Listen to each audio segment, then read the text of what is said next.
अपने दिल में कसक हो दूसरों का दुख दर्द खुद की पीड़ा बन जाए तो सेवा मनुष्य का स्वभाव बन जाती है।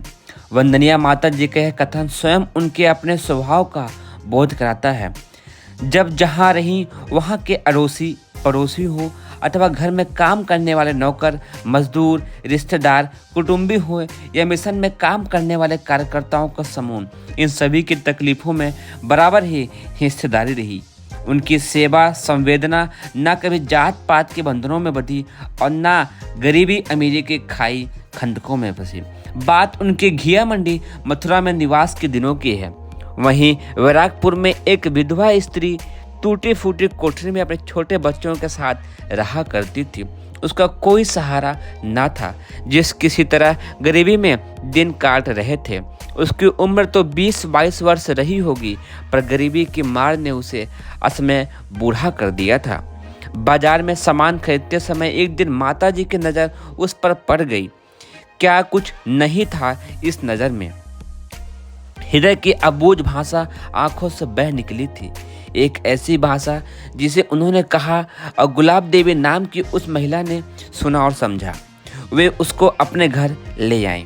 उसके बालक को स्कूल में भर्ती कराए। गुलाब देवी की आदत हर बात पर एजू कहने की थी। सो परिवार के सभी सदस्य उसे एजू कहने लगे। माताजी भी उसे इसी नाम से पुकारती। एजू भोजन पकाने में उनकी मदद करने लगी, परंतु उसका प्रारब्ध भोग अभी बहुत कुछ बाकी था। सो वह अक्सर बीमार रहती। उसके कई काम माताजी स्वयं करती। बाद के दिनों में उसे स्तन का कैंसर हो गया। उन्होंने उसे हर तरह के आश्वासन देकर किसी तरह सरोजनी नायडू अस्पताल आगरा भेजा। काफ़ी दिन इलाज चला। ऑपरेशन का खर्चा, सवेतन छुट्टी, बच्चे की पढ़ाई के साथ अखंड ज्योति कार्यालय में काम की व्यवस्था उन्होंने की।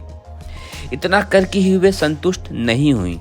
बीमारी के दिनों में उसके हाथ पैर में मालिश जैसी सेवाएं वे स्वयं करती। उनसे मालिश करवाना एजू को अच्छा नहीं लगता था।